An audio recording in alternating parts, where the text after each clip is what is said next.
everyone, this is Nikki and I'm here today with some tips on how to use your Distress Oxide ink pads. I know a lot of us have these ink pads and this is just a different way to use them. I'm going to do some watercolor with them with this set from Pinkfresh, which is the Slimline Chrysanthemum, and we're going to use them in at least 3 different ways. I'll make sure to give you some tips on that. If you haven't done it yet, would you please hit the subscribe and like button for this video? That really helps me out and helps support my channel. So I would appreciate it so much. So let's get right into this video. So tip number 1 is going to be use your Distress Oxide inks to stamp. I'm using pumice stone, and this is a light gray. So we're going to kind of create that look of no line coloring in a way. I'm actually going to keep my Distress Oxides that I color very light, so we will still see this outline, but this is just a great way to use these ink pads. So I'm going to stamp this first thing. This is a large image, so it takes me a minute to get all of it covered with the ink, and I usually stamp 2 or 3 times, but you can see how that color looks. It looks like most no line watercolors, except with this it's reactive to water and it can add a little bit to your design by doing it. You can pick up a little bit of that gray color and really kind of make your design all flow together. So for this image, I stamped with pumice stone 3 times to get my color. It is probably slightly darker than other no line coloring, and I want to be able to see this outline. I'm going to keep my coloring very light, but I do want to be able to see some of the outline. So here's how that looks. I think it looks amazing, and I'm going to move on to the coloring part. So for the next part, I'm going to use the Reinker that I have for spun sugar. If I had Reinkers for all of mine, I would probably just use those because it's easier than squishing things on the mat and getting the color. But I only have the Reinker for spun sugar. So I'm adding some water to it to make it really light. And you can change its color by adding less water. Because it already is liquid, you can easily do that. So I'm going to use a watercolor brush, and I'm going to do this as the lightest part of this flower. I'm going to show you the flower that I'm going for so that you can see what my inspiration is. So I love to look up flowers, especially if I'm not familiar with the type of flower online, and get myself some ideas of coloring patterns and just the way that they work. So this flower specifically, I would not have thought of making the outside of the petals so light. It's a very different looking flower to me, and I love that the little tips are yellow. So we're going to try to imitate this as much as possible with our Distress Oxides and see what you think about it. I'm going to lay down the spun sugar all over, and you see that I go back in and pick up a little color and add some shading and just try to match my colors. I'm not adding a whole lot of water from this brush to this because the medium is already so liquid with using the Reinker. So I'm just kind of laying down my color in the lightest areas that it should be, and then I'm going to go back in and we're going to use a darker color. We're going to use worn lipstick as our next layer, and that will help us start our shading. So here's what the spun sugar looks like. I did the outside of all the petals, just like in our picture that we were looking at. We really need light outside petals. So next I'm going to go in, I let that spun sugar dry. Now I'm going to add squeezed lemonade to the tips of the flowers. And this is my lightest color yellow. So I'm going to go in and do this on almost everything, get the tips done, and then I'm going to add some darker shading. So when I'm talking about my title of the video, my 3 tips, I really like coloring the image. So we've stamped the image in Distress Oxides. Now we're going to color the image in Distress Oxides. And with any ink, you can change the shade of these colors. You don't need to have a ton of different distress colors, and like I said, you don't have to have the Reinkers. You can see that I squished the pad on my Waffle flower media mat, and then I just sprayed a little water, or you really could pick it up straight and just add the water from your brush. You've got lots of options here, but these really blend well. Just like when you're ink blending with Distress Oxides, doing the watercolor really blends great together. So I'm going to do that squeeze lemonade. Now I'm going to go back in and add a little darker color. This is Wild Honey, and it's kind of an orangey yellow. So I'm adding this to the tips of these little flowers, and I'm using my water brush at first to get some color down, and then I'm going to change to a thinner, I guess a smaller brush that helps me just get more of that color in the little areas. So one thing about Distress Oxides, just even changing the brush can change your shading. So make sure you have so many options with colors with these. So now I'm going to keep using this small brush to add my darkest area. So you see I'm going into the petals and I'm doing the darkest area with the teeny tiny fine brush. So this is Worn Lipstick. And then I'm going to use my water brush and I'm going to blend that out. Just like if you were coloring with Copics or anything else, you can just add and blend, and it really can give your flowers some dimension. So I'm going to put on some music while I color this so that you can see how I did it, and we'll move on to the green coloring in a minute.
Here's how that's looking. It looks nice and blended. We got all the pink taken care of except for the little bud up at top.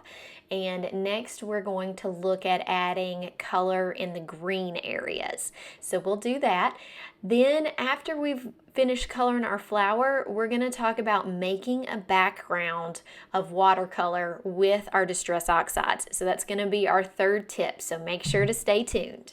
So anytime you're adding layers, we're going to start with this Twisted Citron.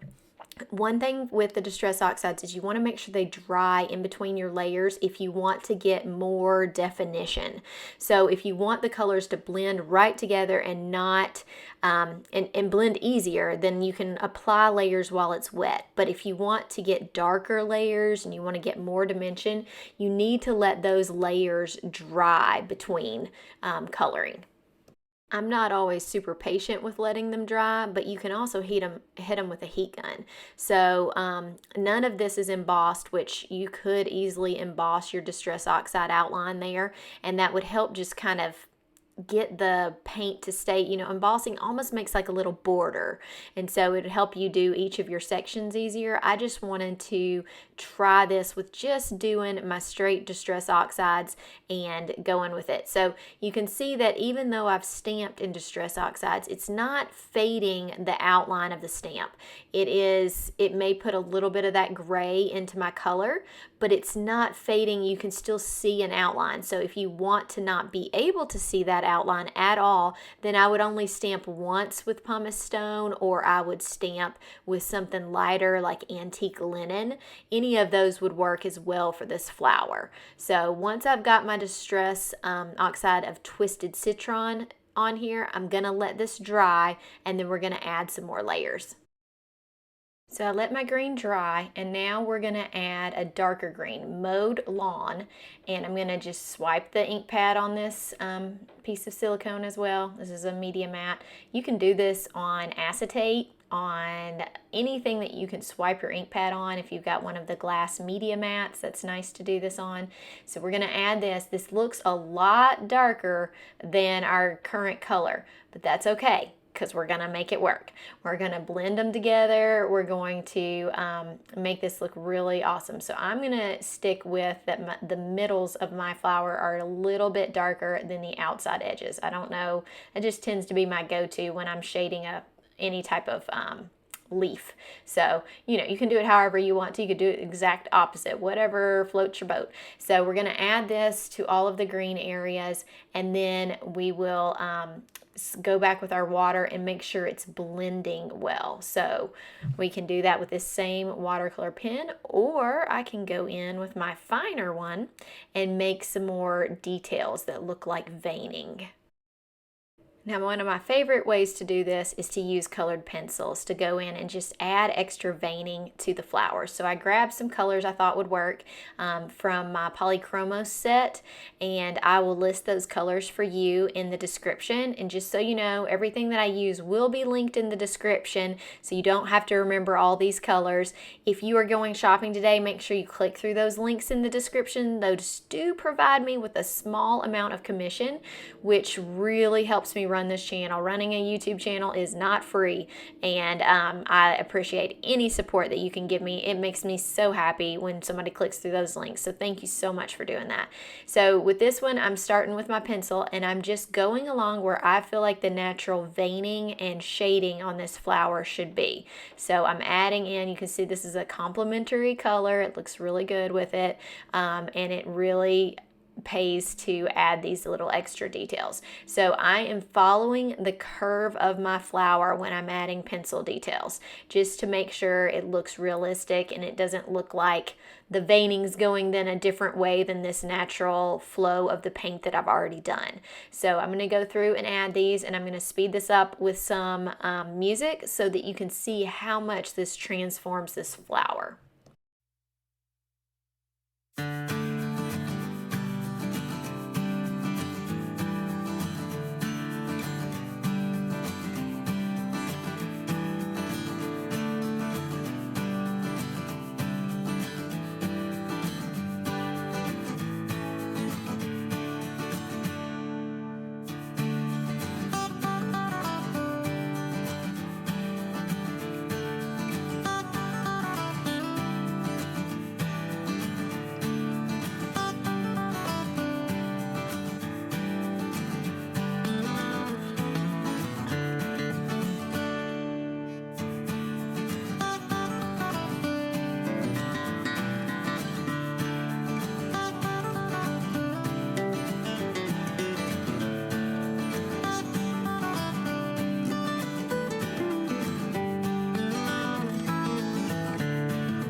So that's how I added detail to the flower. Let's move into how I made this background. So I'm going to use that same pumice stone.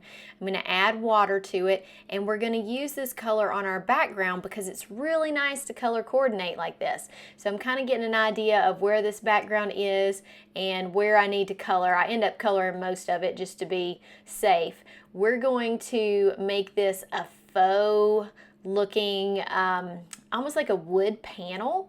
So I'm going to play with that a little bit. I'm just going to get the color down on it and kind of streaky because I want this to almost look like a wood plank panel in the back, and anywhere that you're having trouble with the water moving, you can add more water.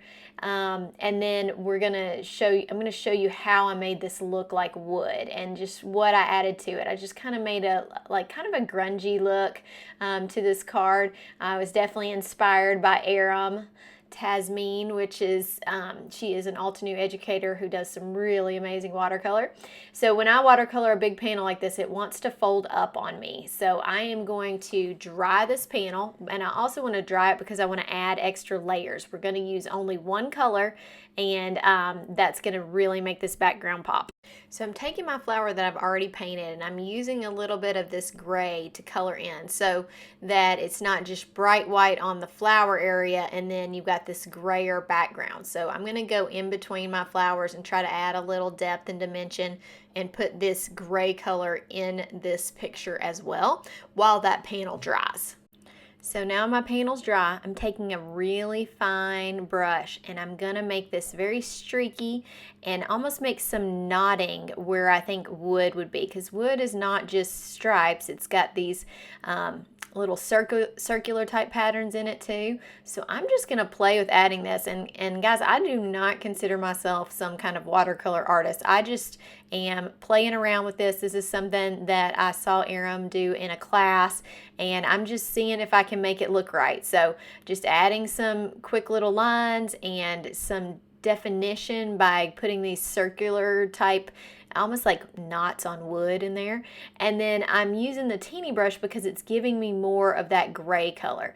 If I want to get rid of any of these lines, or if something really doesn't look right to me, I can go in and add more water and blend it in just fine. So I'm taking this and making my background.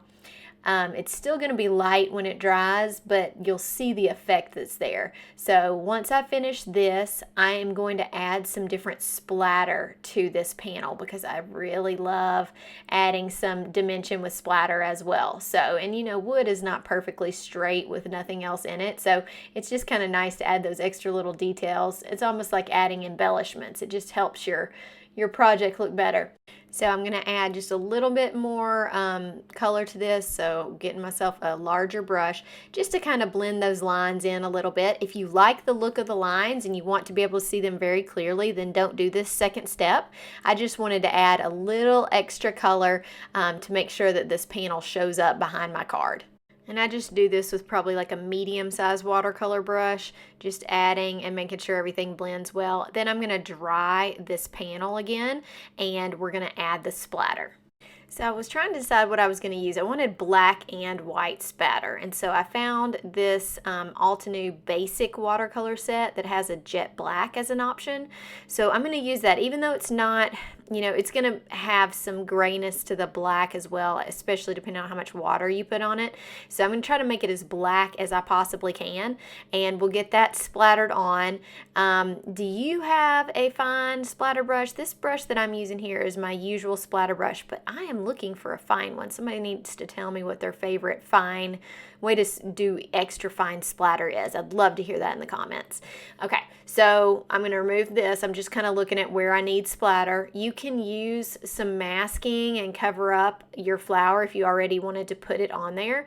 You can also remove some splatter with some tissues. Yes, that still leaves a little spot, but I'm going to be putting so much splatter on this thing that I don't think you're going to notice that at all, and it may even be covered up by the leaves. So I'm adding my black. I do need this to dry because you don't want to mix in some white acrylic paint with this and have trouble with your white paint turning gray. So here's how that splatter looks right now, which I think looks really good. I'm happy with that. I don't want to add too much. So now I'm going to use this Dr. P.H. Martin's acrylic white. You could use any type of acrylic white. This got a little bit dry, so I'm mixing a little water in there. I thought about adding shimmer, but I didn't have shimmer anywhere else on my card, so I decided to just stick with white splatter. So here's how this panel looks with the flower glued down. Couple things you could do different here. You could raise your flower up and put it on some foam tape. That would look really cool. I wanted mine to be more of a flat card, and I decided to use this Thank You from another Pinkfresh set. with vellum on the back and then black as the lettering. I'm using some multi-matte medium glue. This is a great glue for vellum to not see through it. So I'm going to put that on there and put my sentiment. I thought long and hard about where I was going to put my sentiment. I wanted to have some open space in this card, so I end up putting the sentiment in the middle of the flower, and I think that looks really cool. So let's review our 3 tips. First, stamping with Distress Oxide ink pads. You can do it, and it's really cool. I think it really makes your design look nice. The other option, you can color with your Distress Oxide pads or reinkers. And then lastly, you can make some really interesting backgrounds. They don't have to be ink blended. You could watercolor with your Distress Oxides and make something like this faux wood panel. I think it looks really cool behind this. I hope that you enjoyed this video. Make sure that you hit the subscribe and like button, and everything that I used will be linked in the description below. So make sure if you're going shopping anytime soon, you click through those links. They do not cost you anything, but they help generate just a small amount of commission to help me run this channel. I'm so happy to have you all here. Have a great day. I hope to see you again soon. Bye.